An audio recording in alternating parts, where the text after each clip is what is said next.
Daily 24 Bharat देख रहे हैं आप, आपके साथ मैं हूं स्वीटी दीक्षित। सुप्रीम कोर्ट के चीफ जस्टिस DY चंद्रचूड़ ने अपने आखिरी जजमेंट में बुलडोजर एक्शन की कड़ी निंदा की है।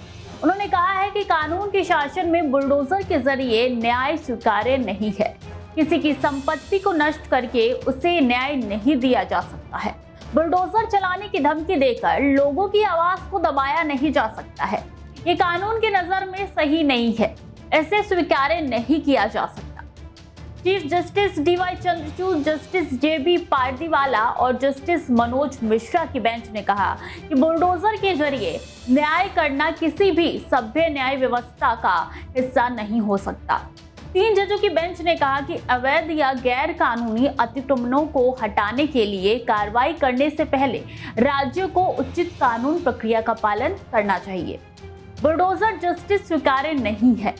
DY चंद्रचूड़ की अध्यक्षता वाली बेंच ने कहा कि अगर इसकी अनुमति दे दी गई तो अनुच्छेद 300A के तहत संपत्ति के अधिकार की संवैधानिक मान्यता समाप्त हो जाएगी। संविधान के अनुच्छेद 300A में कहा गया है कि किसी भी व्यक्ति को कानून के प्राधिकार के बिना उसकी संपत्ति से वंचित नहीं किया जाएगा। दरअसल सुप्रीम कोर्ट ने यूपी के महाराजगंज में हुए बुलडोजर एक्शन पर अपना फैसला सुनाया था। इस दौरान शीर्ष अदालत ने योगी सरकार को फटकार लगाई थी। कोर्ट ने यूपी सरकार को मुआवजा देने का भी आदेश दिया था।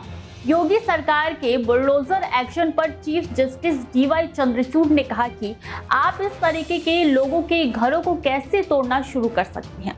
किसी के घर में घुसना अराजकता है, ये पूरी तरीके से मनमानी है। उचित प्रक्रिया का पालन कहाँ किया गया है?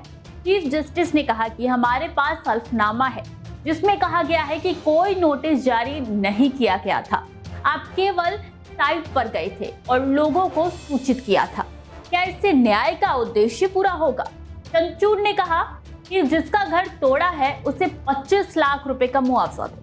चीफ जस्टिस DY चंद्रचूड़ आज सुप्रीम कोर्ट से रिटायर हो जाएंगे।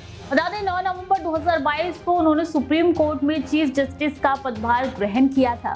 जस्टिस संजीव खन्ना भारत के अगले चीफ जस्टिस होंगे। इसी के साथ खबरें लगातार जारी देखते रहिए डेली 24 भारत।